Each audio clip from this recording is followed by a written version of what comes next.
ऐसी ही हरकत उन्होंने 7 से 10 मई तक चले भारत पाकिस्तान युद्ध के दौरान भी दिखाई थी। डोनाल्ड ट्रंप ने दुनिया भर में दावा कर दिया उन्होंने भारत पाकिस्तान का परमाणु युद्ध रुकवा दिया। आपने वो कहावत तो सुनी होगी, तू कौन मैं खामखा। डोनाल्ड ट्रंप वही खामखा है जो बिना बात के दूसरों के मुद्दों में टांग अड़ाने पहुंच जाते हैं। 10 मई को जब सीज फायर की घोषणा हुई तो हमारे देश के कई विपक्षी नेताओं ने इसका श्रेय डोनाल्ड ट्रंप को दे दिया था, क्योंकि उन्होंने पहले पोस्ट कर दिया था। इससे पहले कि पाकिस्तान सीज फायर का ऐलान करता, भारत कहता कि ठीक है, हमला नहीं करोगे तो हम छोड़ देंगे, उससे पहले ही डोनाल्ड ट्रंप ने कर दिया। इन लोगों ने केंद्र सरकार पर आरोप लगाया, विपक्ष ने, कि वो डर से पीछे हट गए। भारतीय सेना, सरकार, यहां तक कि प्रधानमंत्री ने भी बार बार कहा कि सीज फायर का फैसला पाकिस्तान की गुहार के बाद लिया गया, डीजीएमओ के कॉल के बाद लिया गया। लेकिन विपक्षी नेता सेना और सरकार के बजाय डोनाल्ड ट्रंप की बातों पर भरोसा करते हुए दिखाई दिए। अब एक बार फिर से प्रधानमंत्री नरेंद्र मोदी ने पाकिस्तान और पाकिस्तानी विचारधारा को शक्ति देने वाले लोगों को एक बड़ा और सख्त संदेश दिया है। प्रधानमंत्री ने चेतावनी भरे लहजे में कहा कि अब से भारत में होने वाले हर आतंकी हमले की कीमत पाकिस्तान को ही चुकानी पड़ेगी। प्रधानमंत्री नरेंद्र मोदी ने बीकानेर से अमेरिकी राष्ट्रपति डोनाल्ड ट्रंप, नाम तो नहीं लिया, लेकिन संदेश दिया, आतंक के खिलाफ एक्शन लेने में अब से दुनिया की कोई भी ताकत भारत को रोक नहीं पाएगी। अब भारत ने दो टूक साफ कर दिया है। हर आतंकी हमले की पाकिस्तान को भारी कीमत चुकानी पड़ेगी और ये कीमत पाकिस्तान की सेना चुकाएगी, पाकिस्तान की अर्थव्यवस्था चुकाएगी। पाकिस्तान के साथ न ट्रेड होगा न टॉक। अगर बात होगी तो सिर्फ पाकिस्तान के कब्जे वाले कश्मीर की, पीओके की। भारतीयों के खून से खेलना पाकिस्तान को महंगा पड़ेगा। ये भारत का संकल्प है और दुनिया की कोई ताकत हमें इस संकल्प से टिका नहीं सकती है। प्रधानमंत्री नरेंद्र मोदी ने आतंकवाद के खिलाफ भारत के नए मास्टर प्लान के बारे में भी बताया है। भारत अब से किसी भी आतंकवादी हमले को एक घटना के तौर पर नहीं देखेगा, बल्कि इसे भारत पर हुए हमले के तौर पर देखेगा। और पूरी दुनिया जानती है कि हम युद्ध शुरू नहीं करते हैं, लेकिन हम पर हमला करने वाले दुश्मन को घुटनों पर लाकर अपनी शर्तों पर खत्म जरूर करते हैं। प्रधानमंत्री मोदी ने भारत के दुश्मनों को आज 4 बड़े संदेश दिए। ये संदेश आतंकियों, पाकिस्तानी सेना और सरकार और दुनिया के हर उस देश के लिए है जो पाकिस्तानी आतंकवाद को पाल पोस रहा है और भारत के खिलाफ काम कर रहा है।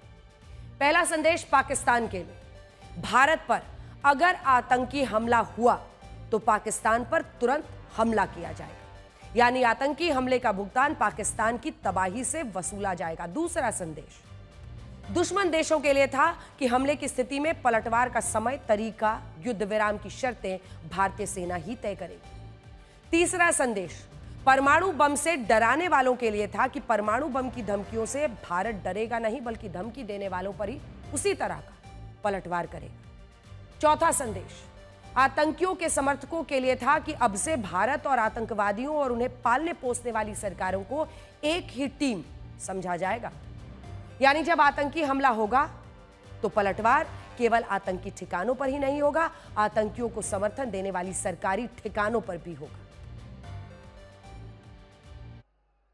पाकिस्तान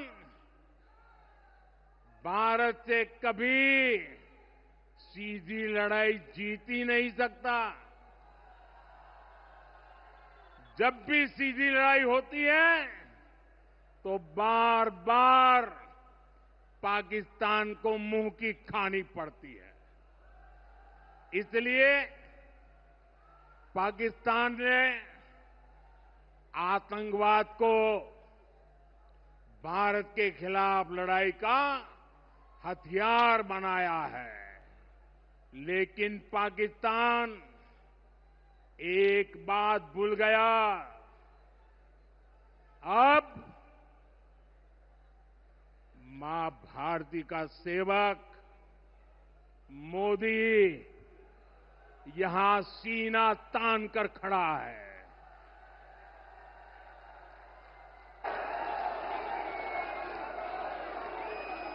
मोदी का दिमाग ठंडा है, ठंडा रहता है, लेकिन मोदी का लहू गर्म होता है।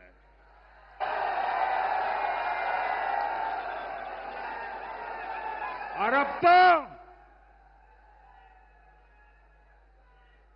मोदी की नसों में लहू नहीं, गरम सिंदूर बह रहा है।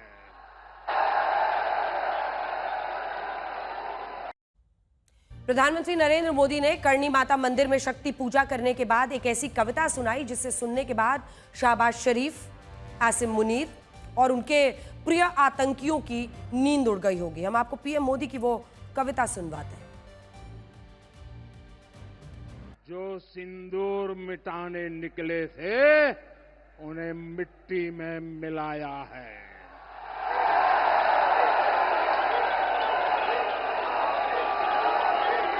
जो हिंदुस्तान का लहू बहाते थे, आज कतरे कतरे का हिसाब चुकाया है।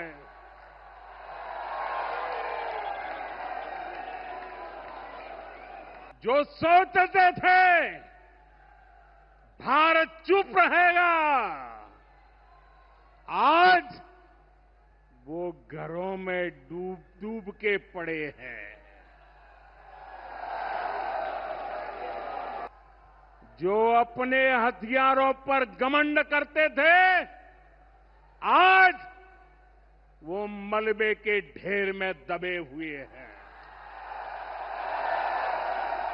ये शोध प्रतिशोध का खेल नहीं, ये न्याय का नया स्वरूप है।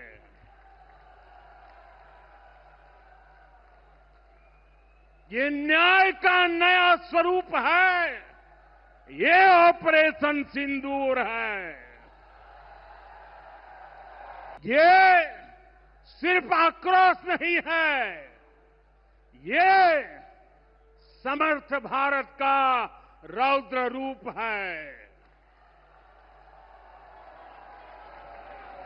ये भारत का नया स्वरूप है।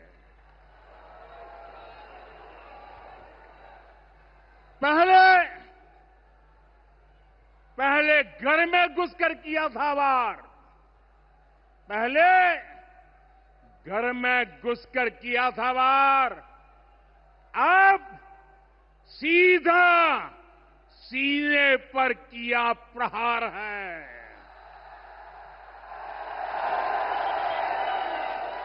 आतंक का फन कुचलने की यही नीति है, यही रीति है, यही भारत है, नया भारत है। प्रधानमंत्री नरेंद्र मोदी के तेवर देखकर पाकिस्तान, तुर्की, चीन जैसे देशों को समझ में आ गया है कि आतंकवाद के खिलाफ भारत ने पहले से ज्यादा सख्त रुख अपना लिया है। अब भारत ने आतंक और आतंकी देशों के खिलाफ नए नियम बना लिए हैं और इन नए नियमों के मुताबिक अगर आतंकियों ने गोली चलाई तो उन पर, उनके पालनहारों पर अटैक होगा। यही संदेश भारत के 7 डेलीगेशन दुनिया भर के देशों में दे रहे हैं। आज यही संदेश देश के विदेश मंत्री एस जयशंकर ने एक टेलीविजन इंटरव्यू में भी दिया है। नीदरलैंड्स के एक न्यूज चैनल को दिए इंटरव्यू में उन्होंने कहा कि आसिम मुनीर धार्मिक कट्टरता से पीड़ित है। उन्होंने पहलगांव आतंकी हमले को पाकिस्तानी साजिश बताते हुए कहा कि पर्यटकों को उनका धर्म पूछ पूछ कर मारा गया ताकि भारत में धार्मिक नफरत पैदा हो जाए। उन्होंने इशारों में कहा कि पहलगांव आतंकी हमले में धर्म का एंगल और मौलाना आसिम मुनीर के बीच गहरा संबंध है।